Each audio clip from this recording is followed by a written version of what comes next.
Elon Musk, apparently that apology on the earnings call was worth, I don't know, a couple of percentage points to the rally in the after hours of trading. What did you make of that?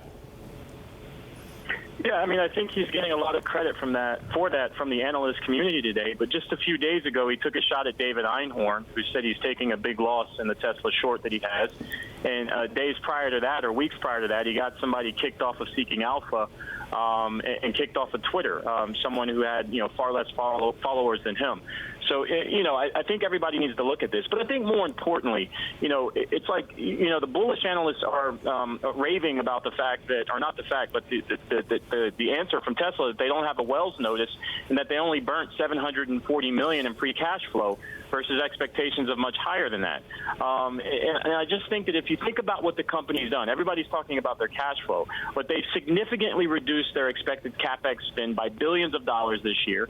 They fired a bunch of people, and they've significantly scaled down operations, yet they're still trading at a very high growth multiple. So you need to reconcile these two things. I mean, you can't put a high growth multiple on a company if they're not spending, and I think that's something that needs to be reconciled. So, Gordon, what's the biggest risk to the stock right now still, as far as you're concerned? I mean, I think the biggest risk is, it's clear what they're doing. I mean, they did a couple of things, and they're doing a couple of things. They recognized no ZEV credit revenue this quarter, so it looks like they're going to pack that all into Q3 and possibly Q4 to hit profitability. Their stock comp went up significantly. Now, think about this. If Bloomberg stopped paying you in cash and they started paying you in stock comp, right, that's cash that Bloomberg gets. But that's not a fundamental increase in cash. It's an accounting gimmick. And if you also think about, the fact that they're selling the highest cost Model 3s right now, they've opened the reservation list up to essentially everyone in the U.S. and Canada. Once they get through that, it's the people, then they're going to have to start selling the cars for the people who thought they were getting $27,500 cars.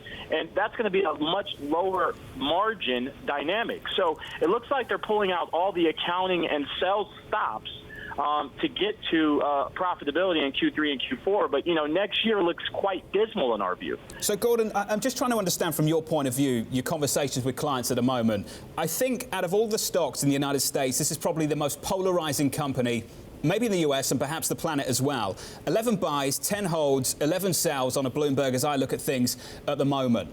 What does it do to convince, what does it take to convince the bull case of your case? How difficult do you find it? I mean, it's quite difficult. I mean, I was talking to a bullish analyst yesterday. He's a sell-side analyst, and he was raving about, they only burnt $740 million in free cash flow versus your expectation for over $1 billion. And I'm like, that's not something to rave about. And he was raving about, that they said they don't have a Wells notice. A Wells notice is when the SEC essentially tells a company, we're going to take action because you've done something wrong.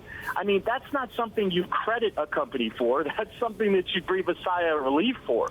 I mean, you think about this. They have $2.2 billion in cash, but if you take out their deposits, they only have $1.3 billion. And the last thing I'll say, not the last thing, but one more point to make is, when the Model 3 was unveiled, the promise was this: $27,500 car, fully autonomous, meaning you can literally climb in your back seat, go to sleep, and drive coast to coast, and free supercharging networks while you do that, i.e. you don't have to pay for gas. And none of those things have proven true. And the day that the Model 3 was released in 2016, or at least reservations were open, you had 140,000 roughly reservations. And just recently, Elon Musk was talking about when they opened it up for everybody recently to reserve for Model 3s or buy Model 3s, they just had 5,000 in a week. So I think that they're significantly burning through demand, and I think that everybody has talked about supply constraints and focused on 5,000 cars produced per week.